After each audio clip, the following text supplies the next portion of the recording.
Selamat siang, perkenalkan nama saya Junifer Siregar SPD MPD. Saya merupakan dosen Universitas HKBP Nomensen Pematang Siantar dengan bidang keilmuan pendidikan bahasa Indonesia. Pada saat ini saya dipercayakan mengampu mata kuliah kajian bahasa dan budaya Batak Toba. Nah, baik, sekarang saya akan mendeskripsikan bagaimana pengajaran mata kuliah kajian bahasa dan budaya Batak Toba, mulai dari deskripsi mata kuliah, metode kuliah, hingga penilaian perkuliahannya. Nah, sekarang saya akan memulai dengan menguraikan deskripsi mata kuliah. Antara lain, mata kuliah ini bertujuan untuk membekali mahasiswa mampu memahami hakikat bahasa dan budaya, memahami aksara Batak Toba, mengidentifikasi etnis Batak Toba, kemudian memahami dalihan Natulu, mengenal ulaun-ulaun ataupun upacara-upacara adat dalam kebudayaan Batak Toba, memahami silsilah ataupun tarombo di dalam Batak Toba, upasa dalam kebudayaan Batak Toba, kesusastraan Batak Toba, kearifan lokal Batak Toba, dan sampai turi-turian ataupun cerita rakyat yang ada di dalam Batak Toba. Selanjutnya, dalam menyampaikan pembelajaran, saya melakukan metode pembelajaran dengan menggunakan metode DIA, Delivery, Interaction, dan Assessment. Yang pertama yaitu delivery.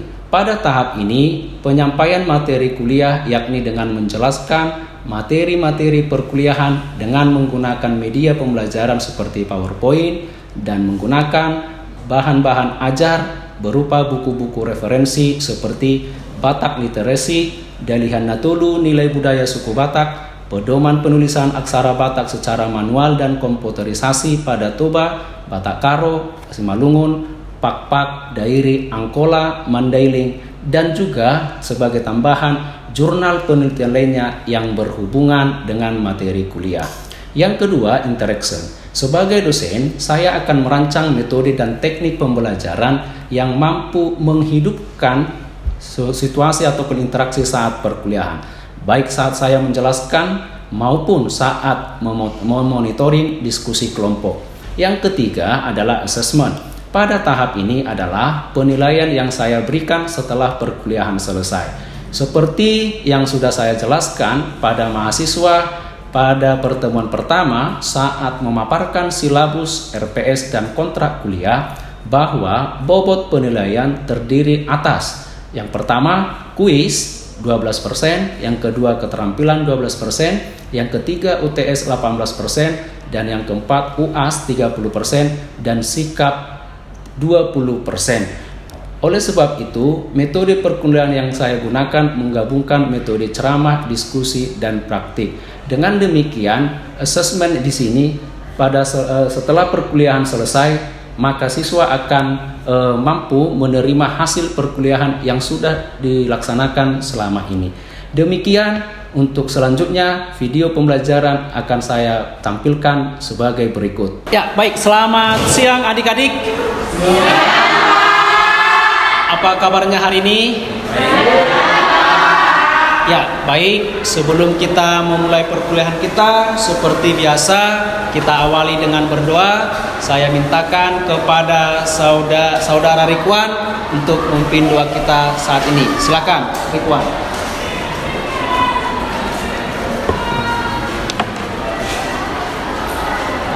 Mari kita bersatu dalam doa untuk memulai perkuliahan kita pada pagi siang hari ini.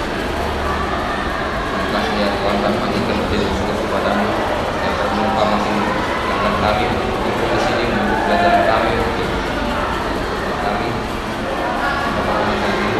kami Tuhan, pada siang hari ini kami yang sangat bersemangat akan melakukan pengajaran yang berkaitan dengan kami dan menjadi pemahaman kami untuk depannya.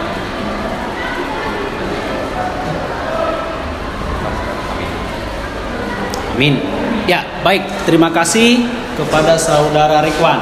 Ya, adik-adik, kita sekarang lanjutkan materi perkuliahan kita sesuai dengan RPS yang sudah saya berikan kepada kalian. Hari ini kita masuk mengenai kearifan lokal budaya Batak Toba.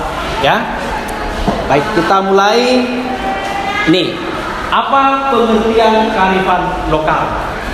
Ya, siapa yang bisa berikan pendapatnya? Coba, Nanda, apa itu kearifan lokal menurut kamu, Nak?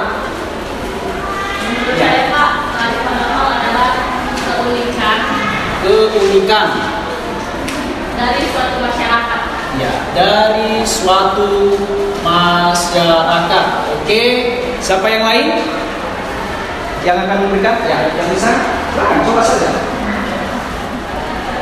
Menurutmu, Luko, apa itu kearifan lokal? Kalau kearifan lokal itu adalah suatu kegiatan yang hanya ada pada masyarakat tertentu. Kegiatan yang Hanya ada pada masyarakat tertentu. hanya ada pada masyarakat tertentu. Oke, baik. Ada dua pendapat. Pertama, pendapat saudari Nanda. Yang kedua, pendapat saudara Luko. Ya, baik, adik-adik. Jika saya sampaikan begini, saya sebut rumah adat itu kearifan lokal atau tidak? Ya, kearifan lokal ya. Ya. Kemudian nariasi masakan. Kita orang Batak pasti tahu tuh, ya kan? Itu kearifan lokal atau tidak? Kearifan lokal. Nah, supaya sesuai, supaya ada kaitannya dengan ini, coba naniasi itu masakan khas siapa? Coba Manu Nalinatur itu siapa? Ya kan? Nah, adakah dimiliki budaya Karoka Dayok Nalinatur? Tidak, ya kan? Dimiliki Jawakah Dayok Nalinatur? Tidak. Tentunya itu merupakan atau yang dimiliki oleh daerah, ya kan, kebudayaan ataupun bangsa tertentu. Seperti yang disampaikan saudari Nanda dengan saudara Luko, ada keunikan. Tetapi keunikan itu hanya dimiliki oleh daerah ataupun kebudayaan tertentu. Nah, itulah. Ya, itulah. Nah, kemudian keunikan ini, ya kan, keunikan ini, kearifan lokal ini, inilah yang menjadi cerminan kepribadian, yang menjadi keunikan, yang menjadi kekayaan dari setiap daerah, dari setiap kebudayaan tertentu. Nah, itulah secara sederhana mengenai pengertian kearifan lokal. Ya, tapi walaupun demikian, ini ada beberapa menurut para ahli. Yang pertama, Wibowo pada tahun 2015 mengatakan begini, bahwa kearifan lokal tersebut merupakan identitas atau kepribadian. Nah, ini dia yang disampaikan oleh saudari Nanda. Keunikan atau identitas kepribadian budaya sebuah bangsa, identitas atau kepribadian daerah tertentu, ya kan, yang menyebabkan bangsa tersebut mampu menyerap, mampu mengolah kebudayaan yang berasal dari luar, karena itu merupakan kekuatan budaya tersebut. Kearifan lokal itu kekuatan kebudayaan daerah tersebut. Contoh, kalau kita pergi ke Samosir, ya kan, kita pergi ke Samosir. Di sana kan banyak turis yang datang, ya kan. Nah, kebudayaan turis, kebiasaan turis akan dibawa ke Samosir. Nah, bagaimana kebudayaan Samosir mampu menyerap sebagai filter untuk kebudayaan asing tersebut? Contoh ya, bagi turis you can see itu nota, ya kan, itu al-wajah. Tetapi jika mereka berwisata ke Samosir dengan kebudayaannya, dengan kebiasaannya melakukan wisata ke Samosir, bagaimana tanggapan kita? Bagaimana sikap kebudayaan Samosir, warga Samosir, penduduk Samosir untuk menyerap kebudayaan dengan kearifan lokal Samosir atau tidak. Nah, itulah makanya dikatakan bahwa kearifan lokal itu sebagai kekuatan untuk mengolah, untuk menyerap, ya kan? Untuk menyerap, mengolah kebudayaan yang berasal dari luar. Karena kearifan lokal merupakan kekuatan daerah, kebudayaan atau bangsa tersebut. Kemudian selanjutnya si Barani mendefinisikan kearifan lokal sebagai suatu bentuk pengetahuan asli dalam masyarakat yang berasal dari nilai luhur budaya masyarakat setempat. Ayo, siapa yang bisa memberikan contoh? Dikatakan bahwa kearifan lokal itu berasal dari nilai luhur. Ayo, siapa? Contohnya, saya buat, Bapak buat. Nah, di dalam kebudayaan Batak ada pesan seperti ini. Tona kalau dalam masyarakat, dangdut, marsuyunya dengan ibotonya tidak bisa menikahi sesama marga. Contoh, saya marga Siregar, ya kan, tidak akan bisa menikahi guru Siregar dan guru Nenggolan. Kita sudah belajar tarumbo, silsilah, ya kan?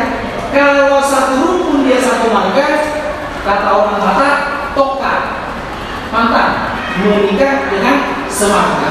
Itulah salah satu kebiasaan kebudayaan yang menjadi tradisi kearifan lokal Batak Toba, dan bahkan Batak Simalungun dan Batak Karo juga demikian. Nah, jadi itu berasal dari mana? Nilai-nilai luhur budaya masyarakat tersebut yang akan dilestarikan, yang akan dipertahankan oleh kebudayaan tersebut. Kemudian menurut Paulo mengemukakan pendapatnya mengenai kearifan lokal sebagai pendidikan yang mengajarkan peserta didik untuk selalu komplit dengan apa yang mereka hadapi. Ya, kebudayaan, kearifan lokal memberikan nilai-nilai pendidikan, nilai-nilai moral, nilai-nilai sosial yang mampu mengubah mindset, yang mampu menambah wawasan, yang mampu mengembangkan kemampuan potensi di dalam diri kita, dan bahkan kearifan lokal mampu meningkatkan kesejahteraan hidup warga. Mana contohnya? Bartolomeu. Bisa? Bisa. Dan itu menjadi profesi. Kita lihat di sekitar kita, di kota-kota Santar, tidak usah terlalu jauh.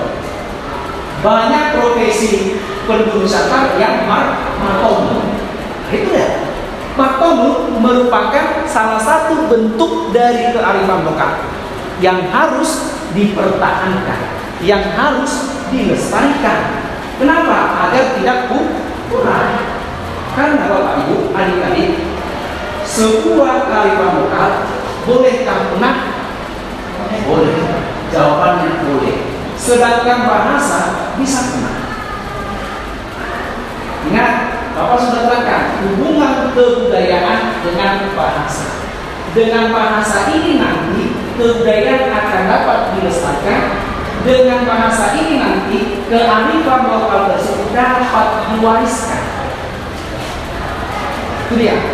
Kemudian masih menurut pendapat ini kita, si Barani, karena kearifan lokal itu berasal dari nilai-nilai luhur, tentu kearifan lokal memiliki makna.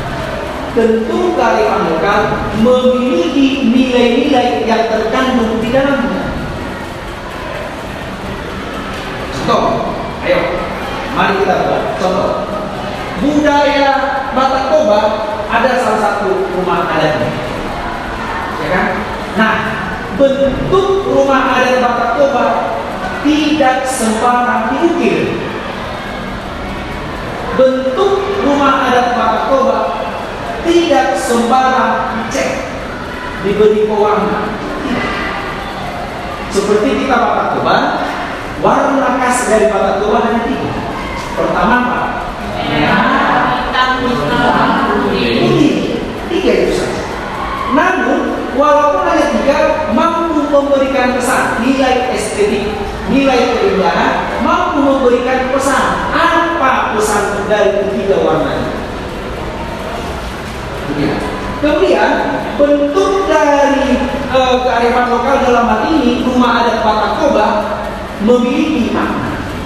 Dan inilah nanti yang menjadi kompetensi kita yang harus kita miliki, harus mampu kita menginterpretasikan, menganalisis, mengidentifikasi nilai-nilai apa yang terkandung di dalam sebuah kearifan lokal Batakoba. Pesan apa makna dari kearifan lokal yang ada dalam kebudayaan Batakoba. Masih banyak bentuk-bentuk ataupun contoh-contoh kearifan lokal. Kita lanjut. Nih, sehingga dapat disimpulkan bahwa kearifan lokal merupakan kekayaan yang dimiliki setiap budaya, daerah, bangsa yang lahir dari nilai-nilai luhur suatu kebudayaan atau daerah dan bangsa. Hal ini menjadi kekuatan kepribadian budaya tersebut, daerah tersebut atau bangsa tersebut untuk dijaga dan dilestarikan. Oke, kita lanjut. Ciri-ciri kearifan lokal. Ayo, siapa yang bisa memberikan pendapatnya? Apa ciri-ciri kearifan lokal? Yuk. Ya, silakan Anda, ciri-cirinya. Pertama pastinya dimiliki suatu masyarakat. Iya, dimiliki masyarakat tertentu. Nah, boleh. Karena beranjak tadi dari sini, dari definisi kearifan lokal. Yang lain? Ya, silakan Bang. Dapat bertahan dengan kebudayaan asing. Ya. Oke. Yang lain? Ya, silakan. Memiliki nilai luhur. Iya. Nah, ini dia. Ini beranjak dari definisi ataupun pengertian kearifan lokal tadi. Ya, supaya menyempurnakan, melengkapi tentang ciri-cirinya, ini dia menurut ahlinya. Yang pertama, dapat bertahan terhadap budaya asing. Beranjak tadi dari sini, dari pengertian menurut Paulus, ya kan?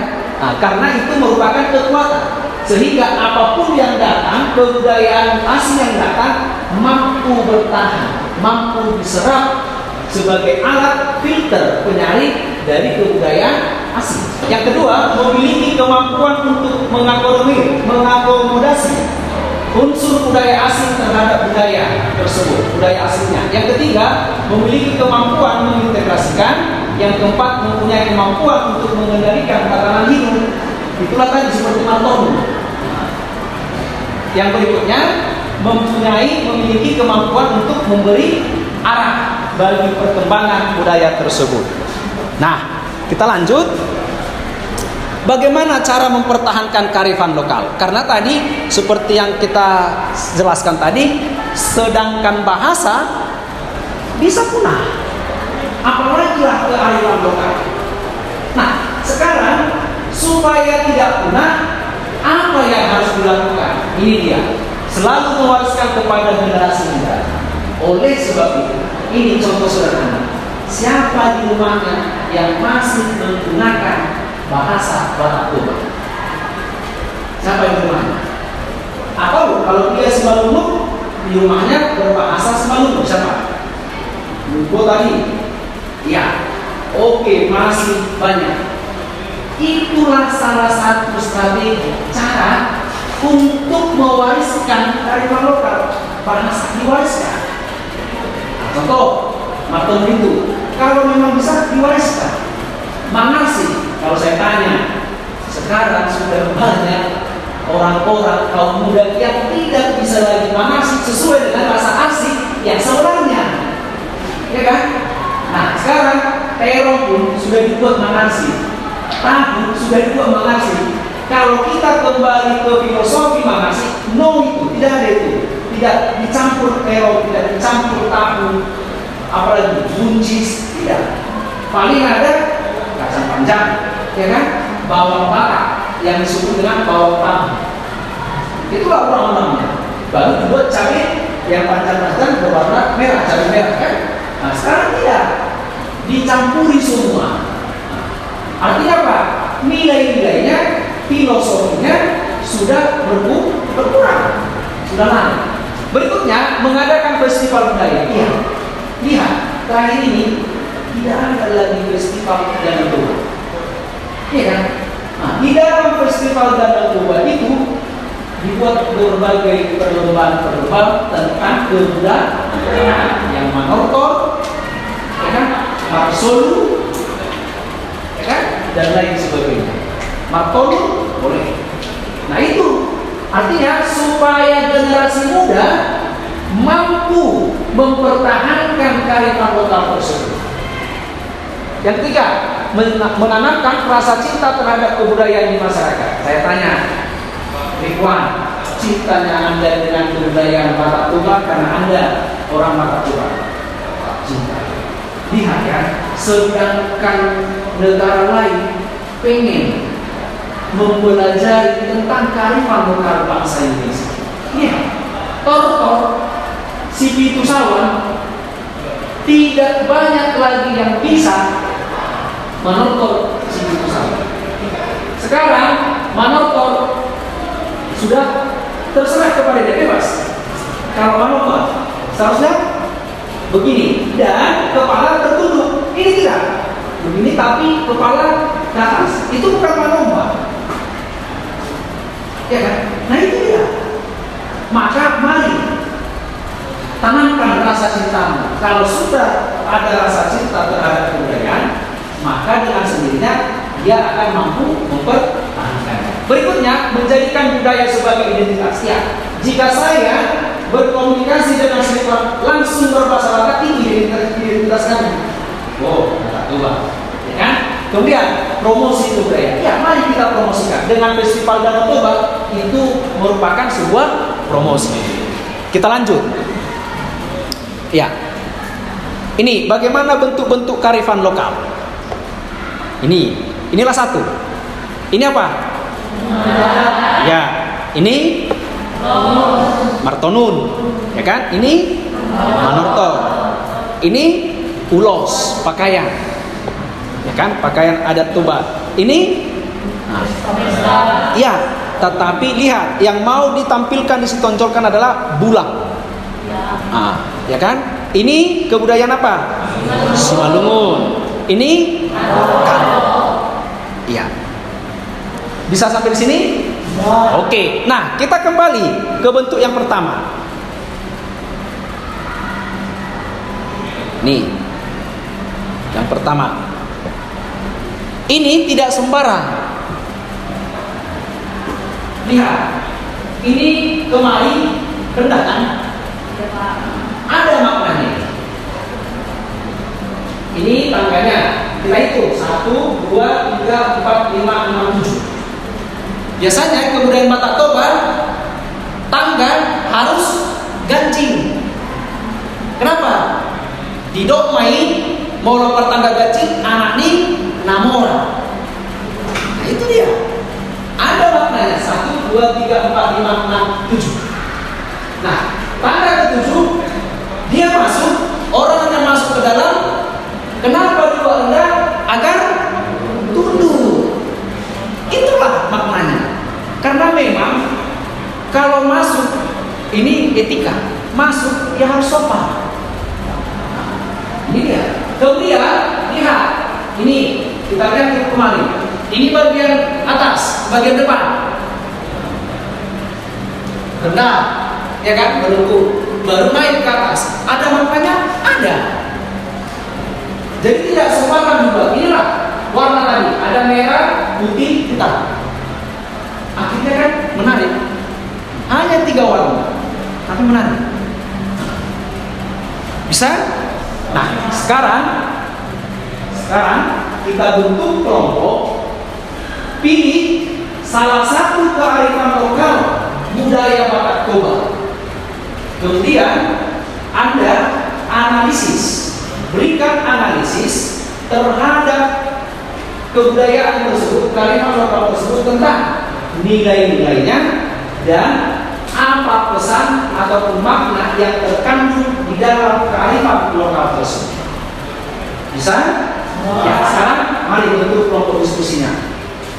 1, 2, 3, satu kelompok, 1, 2, 3, satu kelompok, 1, 2, 3, satu kelompok, 1, 2, 3, satu kelompok, 1, 2, 3, satu kelompok, 1, 2, 3, satu kelompok, 1, 2, 3, satu kelompok, 1, 2, 3, satu kelompok. Yang sana kelompok kemari. Silakan. Ayo bentuk kelompok diskusi. Ya, silakan didiskusikan. Jika ini pun yang mau dianalisis terserah. Ini juga merupakan kearifan lokal. Yang ini pun boleh, yang martonun. Yang ini boleh, tortor. Yang ini boleh. Silakan.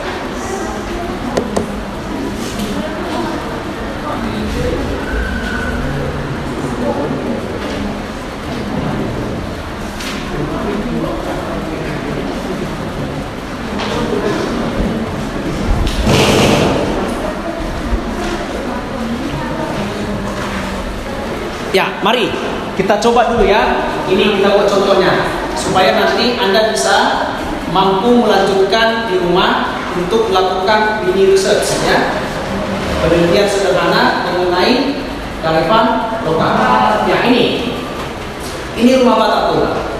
Ini tadi 1, 2, 3, 4, 5, 6, 7. Di dalam kebudayaan Batak Toba filosofinya, jika dia bertanggakan 7, ganjil itu menandakan anak Minahora, keturunan bangsawan.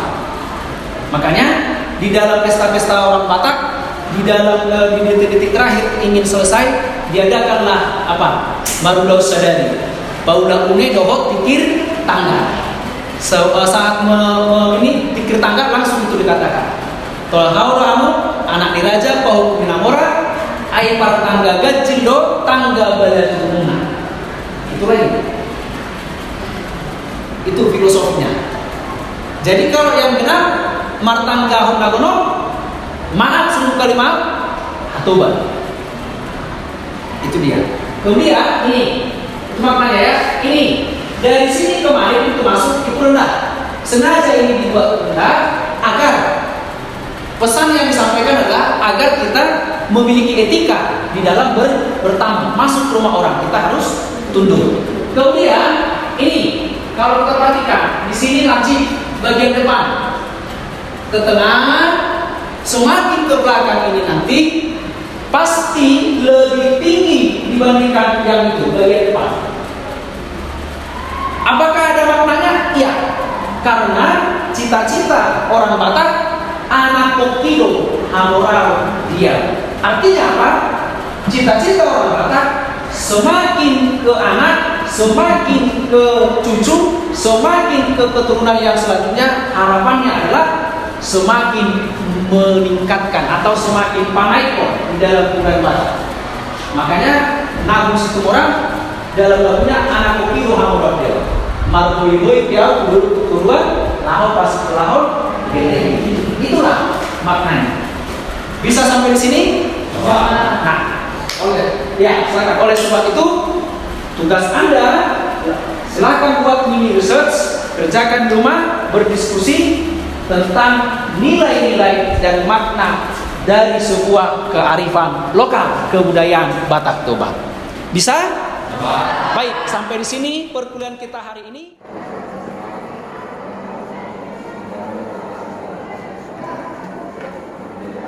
Kita lanjutkan minggu depan. Terima kasih. Selamat siang. Baik, demikian video pembelajaran yang sudah saya tampilkan. Oleh sebab itu, saya ucapkan terima kasih.